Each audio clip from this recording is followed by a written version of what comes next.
अजितदादांच्या विमान अपघातानंतर डीजीसीएकडून पहिली कारवाई। 4 लेअर जेट विमानांच्या उड्डाणांवर बंदी। हवाई सुरक्षा नियमांचं पालन होत नाही। डीजीसीएकडून कारणे दाखवा नोटीस।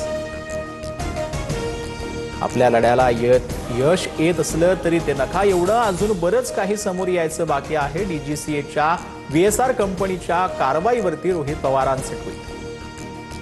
अजित पवारांच्या अपघातग्रस्त विमानाचा 3000 तासांचा रेकॉर्ड गायब। रोहित पवारांच्या दाव्यानं पुन्हा खळबळ। रेकॉर्डमध्ये हेराफेरीचा दावा। VSR कंपनीला रेकॉर्ड बदलण्यासाठी वेळ दिला जातो का? रोहित पवारांचा सरकारला सवाल। राज्यसभा निवडणुकीसाठी भाजपच्या कोर कमिटीची मुख्यमंत्र्यांच्या वर्षा निवासस्थानी बैठक। रवींद्र चव्हाण, बावनकुळे, चंद्रकांत पाटलांसह अनेक नेते उपस्थित। भाजपाकडून 4 उमेदवारांची नावं जाहीर होणार। राष्ट्रवादीकडून राज्यसभेसाठी पार्थ पवारांचं नाव चर्चेत। राष्ट्रवादी कोर कमिटीच्या बैठकीत चर्चा। 16 मार्चला महाराष्ट्रात राज्यसभेच्या 7 जागांसाठी निवडणूक होणार।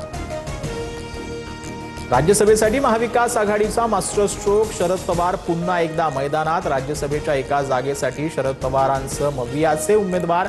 पवारांच्या उमेदवारीवर तिन्ही पक्षांचं एकमत, सूत्रांची माहिती। धान उत्पादक शेतकऱ्यांच्या मुद्द्यावरून विधानसभेत सुधीर मुनगंटीवार आक्रमक। धान उत्पादक शेतकऱ्यांना बोनस देण्याबाबत GR कधी काढणार?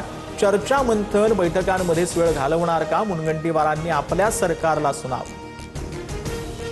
राज्याला अवकाळीचा तडाखा। नुकसानग्रस्तांना सरकार न्याय कधी देणार? विधानसभेत विजय वडेट्टीवार आक्रमक तर मुख्यमंत्री फडणवीसांसोबत चर्चेनंतर नुकसानग्रस्त भागाच्या पंचनामाचे आदेश देऊ, बावनकुळेंची माहिती। काँग्रेस प्रवक्ते हनुमंत पवार यांच्यावर हल्ला। महाराष्ट्र गुंडशाहीवर चालणार नाही, हनुमंत पवारांचा इशारा। तर हल्ल्यासाठी हनुमंत पवारांनी प्रवृत्त केलं, तुषार दामोडेंचा आरोप। संदीपान भुमरेंकडून 1150 कोटींचा घोटाळा। ड्रायव्हरच्या नावे हिबानामा दाखवून भ्रष्टाचार, अंबादास दानवेंचा गंभीर आरोप।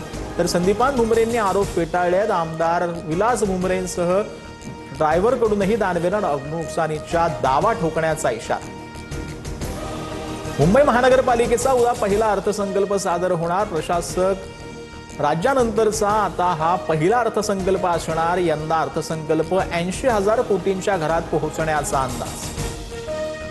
मराठा आरक्षणाचा पेच सुटणार। हैदराबाद गॅजेटियरसाठी 6 महिन्यांनंतर अखेर विशेष समिती स्थापन। कुणबी प्रमाणपत्र देण्याच्या प्रक्रियेला वेग येणार। डीजीसीएकडून विमान सुरक्षेसंदर्भात नवीन कठोर नियमावली जाहीर। चार्टर्ड खासगी विमान कंपन्यांसाठी 0 टॉलरन्स पॉलिसी। नव्या नियमांमध्ये व्यावसायिक हितांपेक्षा सुरक्षेला जास्त महत्त्व। जळगावात पुन्हा मॉब लिंचिंग। मुलाला पळवण्याच्या अफवेनं जमावाकडून मारहाण, तरुणाचा मृत्यू। जळगाव तालुक्यातील आवानेमधील घटना। कांदा निर्यात अनुदानाच्या 50% कपातीच्या निर्णयावर केंद्र सरकारचा U-टर्न। 24 तासांच्या आत निर्णय रद्द। नाशिकातील कांदा उत्पादक शेतकऱ्यांचं 2 कोटींचं नुकसान।